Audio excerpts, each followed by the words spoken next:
Sumainyo ang Panginoon. At sumaiyo rin. Ang mabuting balita ng Panginoon ayon kay San Marcos. Papuri sa iyo, Panginoon.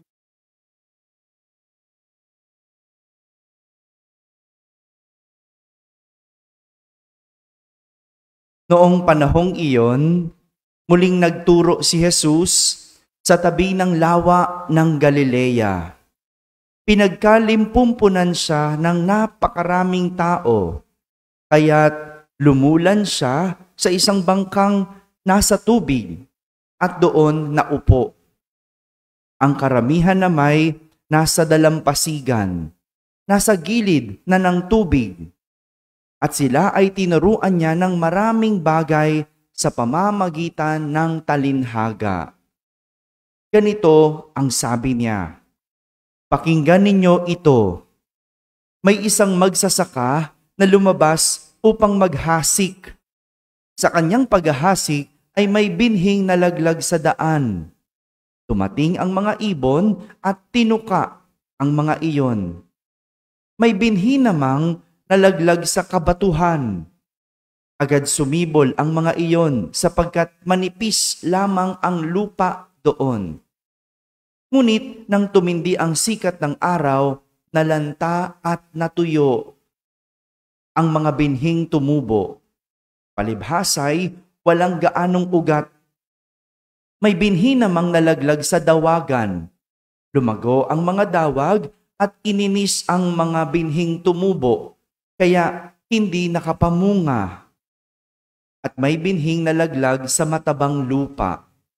At ito ay tumubo, lumago at nagkauhay na mainam. May uhay na tig-30, tig-60 at tig-100 ang butil." Sinabi pa ni Jesus, "Ang may pandinig ay makinig." Nang nag-iisa na si Jesus, ang ilang nakarinig sa kanya ay lumapit na kasama ang 12 at hiniling na ipaliwanag ang talinhaga. Sinabi niya, "Sa inyo'y ipinagkaloob na malaman ang lihim tungkol sa paghahari ng Diyos. Ngunit sa iba, ang lahat ng bagay ay itinuturo sa pamamagitan ng talinhaga. Kaya nga't tumingin man sila ng tumingin ay hindi sila makakakita. At makinig man ng makinig ay hindi makauunawa. Kundi gayon, marahil sana'y magbabalik loob na sa Diyos at patatawarin naman niya." Pagkatapos, tinanong sila ni Jesus, "Hindi pa ba ninyo nauunawaan ang talinhagang ito? Paano ninyo mauunawaan ang ibang talinhaga? Ang inihasik ay ang salita ng Diyos. Ito ang mga nasa daan na nahasikan ng salita. Pagkatapos nilang mapakinggan ito, pagdakay dumarating si Satanas at iniaalis ang salitang napahasik sa kanilang puso. Ang iba, tulad naman ng napahasik sa kabatuhan. Pagkarinig nila ng salita, ito'y agad nilang tinatanggap na may galak. Ngunit hindi naman ito tumitimo sa kanilang puso, kaya't hindi sila nananatili. Pagdating ng kahirapan o pag-uusig dahil sa salita, agad silang nanlalamig. Dininig nga nila ang salita, ngunit sila'y naging abala sa mga bagay ukol sa mundong ito. Naging maibigin sa mga kayamanan at mapaghangad sa iba pang mga bagay. Ano pat ang salita'y nawalan na ng puwang sa kanilang mga puso, kaya hindi sila nakapamumunga. Ngunit ang iba'y tulad ng binhing napahasik sa matabang lupa. Pinakinggan nilang at tinanggap ang salita, at sila'y nagsipamunga. May tig-30, may tig-60, at may tig-100. Mga kapatid, ang mabuting balita ng Panginoon. Pinupuri ka namin, Panginoong Hesukristo. Umupo ang lahat. Magandang umaga po sa inyong lahat. Ang haba po ng ebanghelyo, no? Napagod ba kayong tumayo? Dalawang kwento ng pagtatayo ang ating narinig sa ating mga pagbasa sa araw na ito. Dalawang kwento ng pagtatayo. Sa unang pagbasa, isinalaysay ang pagtatayo ng bahay ng Panginoon o ng templo. Nang marinig ni Nathan ang intensyon ni Haring David na magpatayo ng tirahan ng kaban ng tipan, ipinasabi ng Panginoon kay Nathan ang lahat ng kanyang mga nagawa para sa hari. Yun ang plano, yun ang intensyon ng Haring David, ang magpatayo ng bahay ng Panginoon, tirahan ng kaban ng tipan. Kasi sa matagal na panahon, yung kaban ng tipan ay nasa tolda lang. Yung tent, nandun lang.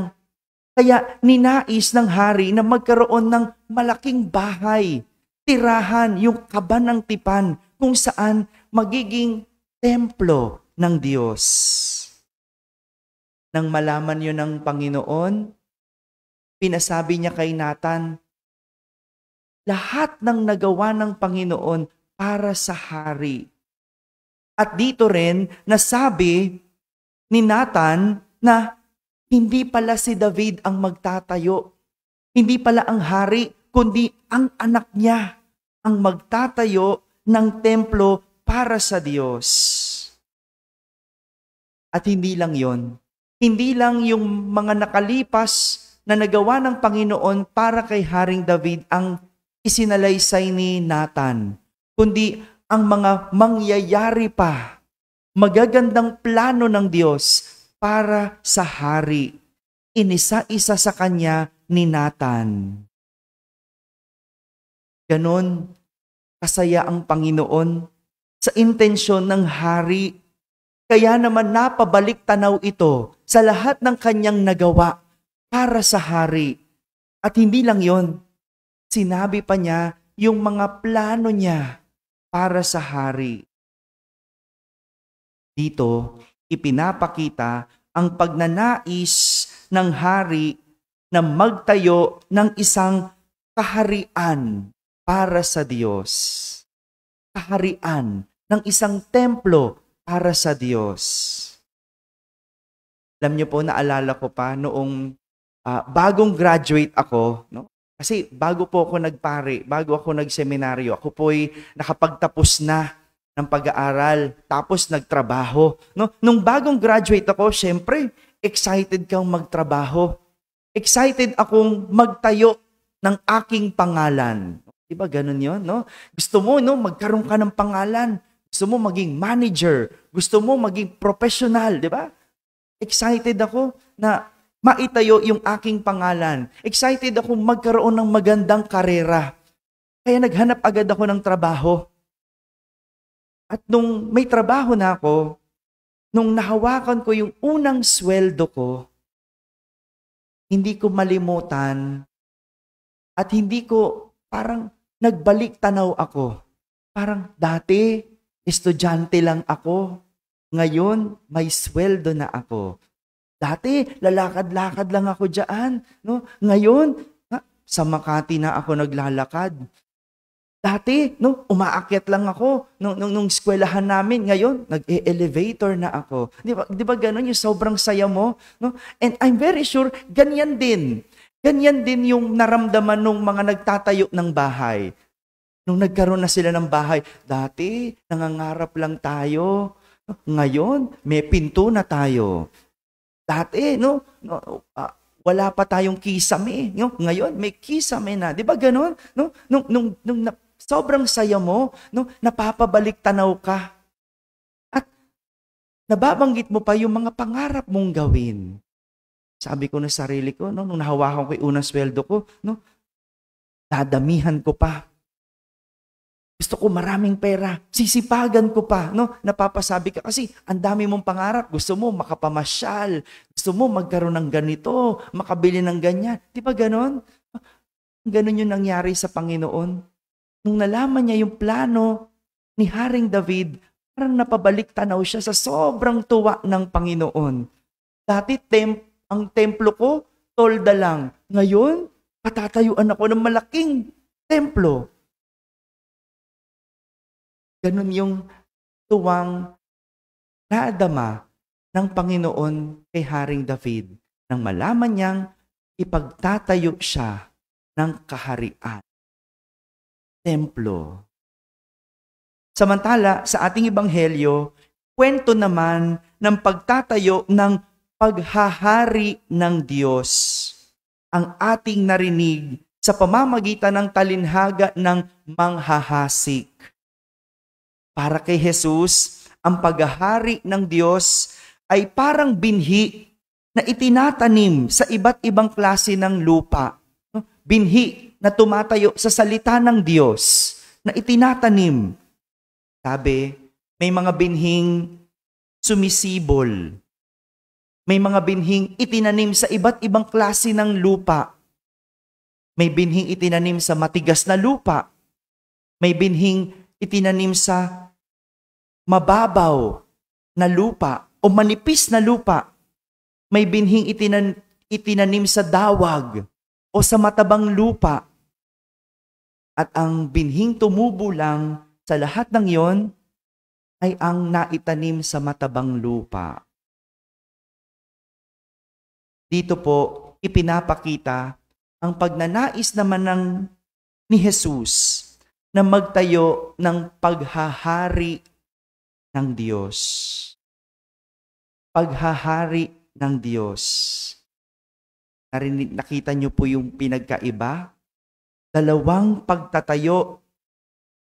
Isang kaharian at isang pinaghaharian. Isang kaharian, pinaghaharian. Yung kaharian, yun yung bahay, istruktura, palasyo. Yung pinaghaharian, yun yung mga parang simbahan. Kahit anong ganda ng simbahan, pero kung ang mga mananampalataya, ang mga nagsisimba, ay mga pasaway, sumusuway sa Diyos, walang silbi ang ganda ng simbahan. Walang silbi ang ganda, ang laki ng simbahan kung wala namang nagsisimba.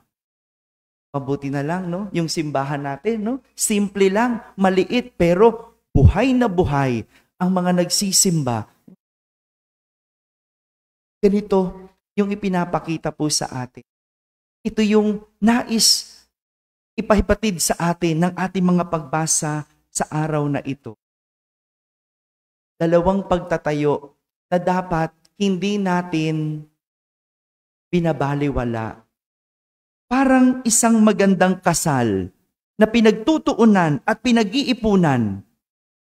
Walang halaga yan kung ang pagsasama ay hindi magtatagal. Diyan tayo magaling, no?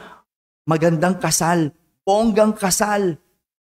Pero, 1 taon lang, hiwalay na. Hindi umabot ng 5 taon. Ganun din, walang iniwan yan sa isang bahay. Kahit anong ganda ng bahay, kahit anong laki ng bahay, kung hindi ito magiging tahanan, wala itong silbi. Di ba po? Madali magtayo ng bahay, pero ang mahirap itayo at itaguyod ang tahanan. Yung mga taong nakatira. Ganun din, walang iniwan, no, sa simbahan. Pwedeng magpatayo si Father Douglas ng malaking simbahan. Pwedeng pa-extend yan. Pero ang mahirap doon, yung mga nagsisimba, ano itataguyod? Yun ang dapat ginagawa Parang sa atin, no, madali yung titulo, pangalan. Pero ang mahirap kung paano panatilihin ang pangalan.